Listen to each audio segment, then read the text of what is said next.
My name is Mwende Katwiwa, and I am a poet, a Pan-Africanist, and a freedom fighter. I was 23 years old when I first heard about reproductive justice. I was working at Women with a Vision, where I learned that reproductive justice was defined by Sister Song as 1, a woman's right to decide if and when she will have a baby and the conditions under which she will give birth. 2, a woman's right to decide if she will not have a baby and her options for preventing or ending a pregnancy. And 3, a woman's right to parent the children that she already has in safe and healthy environments without fear of violence from individuals or the government. I've always wanted to be a mother. Growing up, I heard all about the joys of motherhood. I used to dream of watching my womb weave wonder into this world. See, I knew I was young, but I figured it couldn't hurt to start planning for something so big, so early. But now, I'm 26 years old, and I don't know if I have what it takes to stomach motherhood in this country. See, over the years, America has taught me more about parenting than any book on the subject. It has taught me how some women give birth to babies and others to suspects. It has taught me that this body will birth kin who are more likely to be held in prison cells than to hold college degrees. There is something about being Black in America that has made motherhood seem complicated. Seem like I don't know what to do to raise my kids right and keep them alive. Do I tell my son not to steal because it is wrong or because they will use it to justify his death? Do I tell him that even if he pays for his Skittles and sweet tea, there will still be those who will watch him and see a criminal before child, who will call the police and not wait for them to come? Do I even want the police to come? Too many Sean bells go off in my head when I consider calling 911. I will not take it for Oscar granted that they will not come and kill my son. So we may have gotten rid of the nooses, but I still consider it lynching when they murder Black boys and leave their bodies for 4 hours in the sun. As a historical reminder that there is something about being Black in America that has made motherhood sound like morning. Sound like one morning I could wake up and see my son as a repeat of last week's story. Sound like I could wake up and realize the death of my daughter wouldn't even be newsworthy. So you can't tell me that Sandra Bland is the only Black woman whose violence deserves more than our silence. What about our other dark-skinned daughters in distress whose deaths we have yet to remember? What about our children whose lives don't fit neatly between the lives of your genders? See, apparently, nothing is a great protector if you come out of a body that looks like this. See, there is something about being Black in America that has made motherhood sound like something I'm not sure I look forward to. I've written too many poems about dead Black children to be naive, about the fact that there could one day be a poem written about my kids. But I do not want to be a mother who gave birth to poems. I do not want a stanza for a son, nor a line for a little girl, nor a footnote for a child who doesn't fit into this world. No, I do not want children who will live forever in the pages of poetry, yet can't seem to outlive me.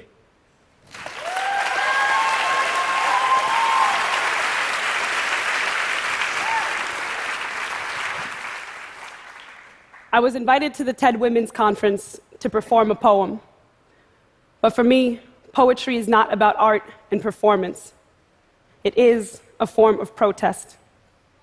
Yesterday, during rehearsal, I was told that there had been 2 to 3 recent TED Talks about Black Lives Matter. That maybe I should cut down my TED Talk so that it could just be about reproductive justice. But that poem and this talk is fundamentally about my inability to separate the two. I was 21 years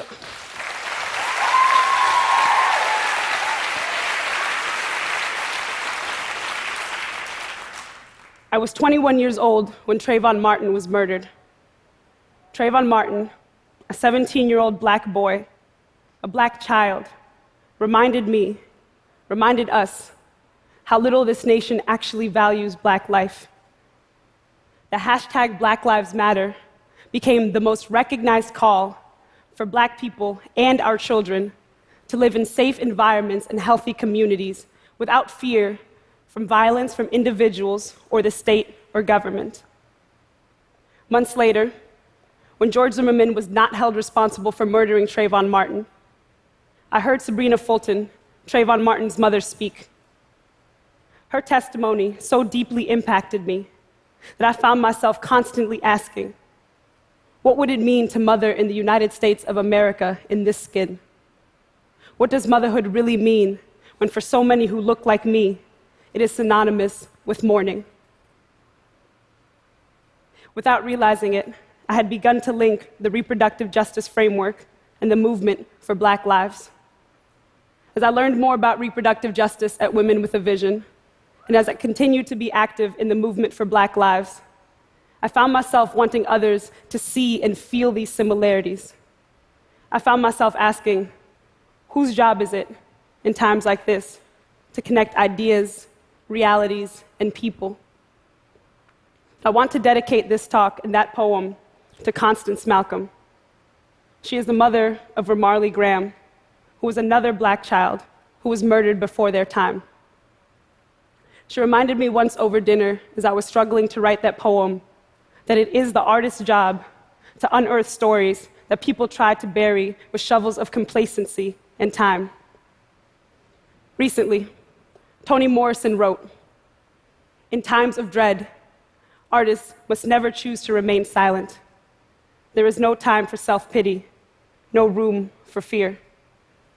Yesterday during rehearsal, when I was told that I should maybe cut the Black Lives Matter portion from my talk, I found myself fearful for a moment. Fearful that, again, our stories were being denied the very stages they deserve to be told on.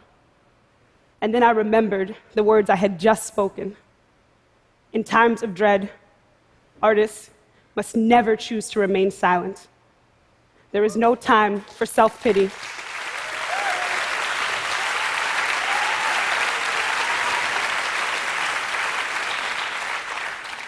There is no time for self-pity and no room for fear. And I have made my choice, and I am always choosing. Thank you.